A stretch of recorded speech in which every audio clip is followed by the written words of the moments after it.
कौवा और कोयल की कहानी हिंदी में एक प्रसिद्ध लोक कथा है जो हमें जीवन के विभिन्न पहलुओं जैसे ईमानदारी, मेहनत और आकर्षण के बारे में सीख देती है। हालांकि ये एक बहुत छोटी सी कहानी है, फिर भी इसे विस्तार से समझने से हमें कई जीवन दर्शन मिल सकते हैं। यहाँ मैं आपको ऑक्सीजन शब्दों में इस कहानी का विस्तार से वर्णन दूंगा। कौवा और कोयल की कहानी बहुत समय पहले की बात है। एक घने जंगल में एक कौवा और एक कोयल रहते थे। दोनों का जीवन अलग अलग था, लेकिन वे एक दूसरे से बहुत अच्छे मित्र थे। कौवा साधारण था, उसका शरीर काला और मोटा था, जबकि कोयल बहुत ही सुंदर और आकर्षक थी। उसका रंग चिकना और चमकीला था और उसकी आवाज बहुत मधुर थी। जंगल के सभी जानवरों और पक्षियों को उसकी आवाज बहुत पसंद थी। कौवा भी अपने तरीके से खुश था। उसका जीवन सरल था। वह साधारण भोजन खाता और अपनी दिनचर्या में खुश रहता था। लेकिन कोयल के पास जो आकर्षण था वह सबको अपनी ओर खींचता था। उसे देखकर हर कोई उसकी तारीफ करता और उसकी आवाज को सुनकर सभी प्रसन्न हो जाते थे। कौवा कभी कभी सोचता, क्यों न मैं भी कोयल जैसा सुंदर और आकर्षक हो जाऊं। ये विचार उसे बार बार परेशान करता। वह सोचता, अगर मुझे भी सुंदर आवाज मिल जाए तो सभी मुझे भी उतना ही पसंद करेंगे जितना वे कोयल को पसंद करते हैं। एक दिन कौवा ने कोयल से ये इच्छा व्यक्त की। कोयल हंसी और बोली, तुम जैसे हो वैसे ही अच्छे हो। तुम्हारी आवाज भी बहुत अच्छी है, लेकिन तुम्हारा शरीर ऐसा क्यों नहीं है जैसा मेरा है। कौवा को कोयल की बात समझ में नहीं आई और वह उसे ताने मारते हुए बोला, तुम्हारी तरह सुंदर बनना यह मेरे लिए भी संभव है। कोयल ने कहा, यह सब किस्मत का खेल है। तुम जैसा शरीर और रंग पाया है वह तुम्हारे लिए बेहतर है। तुम जैसे हो वैसे ही खुश रहो, क्योंकि आकर्षण केवल बाहर से नहीं, भीतर से भी आता है।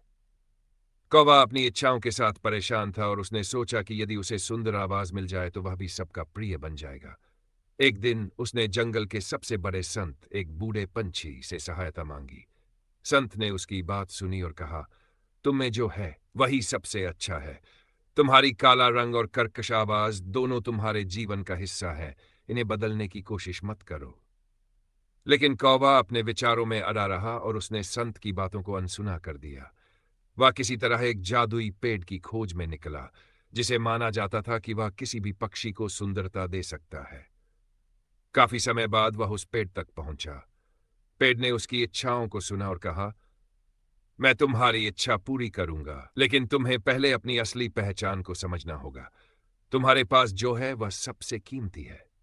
कौवा ने अपनी इच्छा को पूरी तरह से व्यक्त किया और पेड़ ने उसे सुंदर आवाज दी। अब वह भी कोयल की तरह गाने लगा।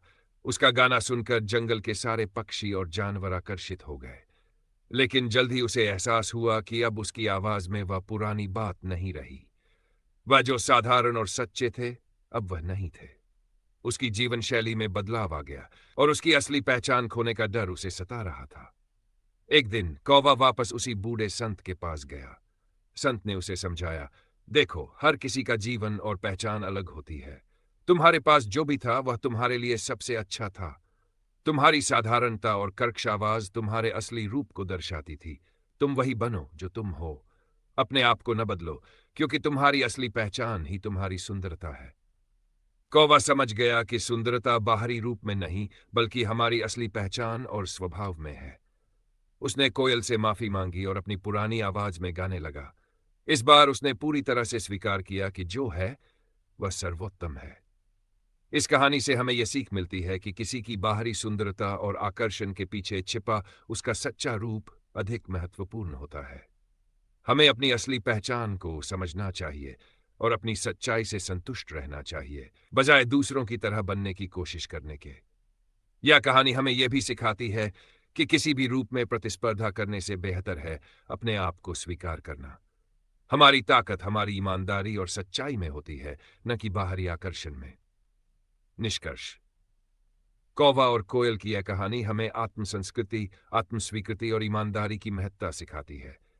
यह बताती है कि हमें अपनी पहचान और स्वभाव से प्रेम करना चाहिए, क्योंकि हर किसी की सुंदरता उसकी आत्मा में होती है, न कि केवल बाहरी रूप में।